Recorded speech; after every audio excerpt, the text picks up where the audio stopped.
Be my victim. Hello everyone and welcome to day 11 of Terrorthon, the Tin Age of Horror.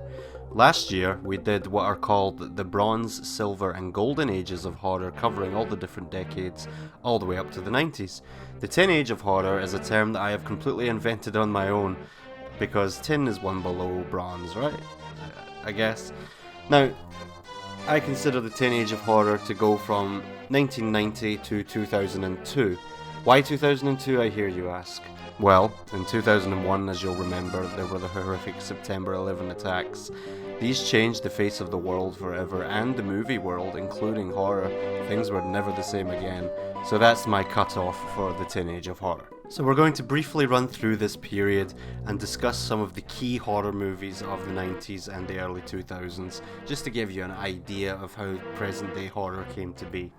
And we're going to start with a very big one, Silence of the Lambs in 1991. You probably already know this, but of every horror movie ever released, this is the only one that has ever won the Oscar for Best Picture. Ever. Isn't that insane? But it makes sense. If you've seen the movie, you'll know it's an absolute masterpiece. Hannibal Lecter instantly became a horror icon and better still, a household name, despite the fact he's not even the main villain of the movie. So now he's right up there with Freddy Krueger, Jason Voorhees, Michael Myers, all of the icons of horror. Hannibal Lecter is very much one of them. As is the villain from the next movie, Candyman from 1992. Just like Hellraiser a few years earlier, this was a Clive Barker adaptation. I personally think this movie's overrated. I enjoy it, but I don't think it's as great as everyone claims it is.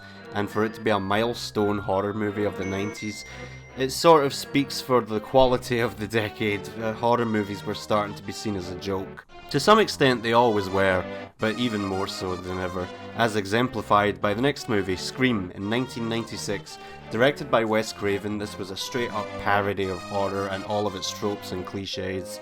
But ironically enough, they parodied this movie with Scary Movie, which we mentioned way back in day 2. But actually, Scream on its own is a very good movie. It's funny, it's actually genuinely scary, and I recommend it. And again, Ghostface, the villain, has become a horror icon over multiple sequels. Speaking of sequels, all throughout the decade we were getting sequels to the Halloween movies, Nightmare on Elm Street, Friday the 13th, Child's Play, all of them. So these were all going on as well, but we're focusing more on the original horror movies. Now, in the 90s, televisions had become much more affordable than in previous decades, and this led to all sorts of interesting things, such as an influx of foreign horror movies such as Ringu, which was eventually remade in America as The Ring. But the original Ringu was very popular. I remember seeing it in video stores all the time in the 90s. These were a welcome break from the slashers that seemed to dominate the horror scene of the 90s. People seemed to be obsessed with them and thought that all horror movies were slashers. And then we had The Blair Witch Project in 1999, often considered the first ever found footage horror movie. That's not true, but there is a debate to be made as to what the hell is the first found footage horror movie. But everyone talked about this movie all the way through to the mid-2000s. This film was legendary, and I recommend it. It's one of my favourites. And that same year we got The Sixth Sense, bringing horror back to the mainstream with an almost family-friendly movie starring Haley Joel Osment, Bruce Willis, and I See Dead People and Bruce Willis was a ghost have practically become punchlines in the present day. That's how well known they are. So these were very much the standout horror movies of the decade. To be honest with you, there weren't very many to choose from because we had trash like Final Destination and Jeepers Creepers. Watchable, don't get me wrong, but hardly all-time classics, as I'm sure you'll agree. And that was really it for standout original horror films of the decade.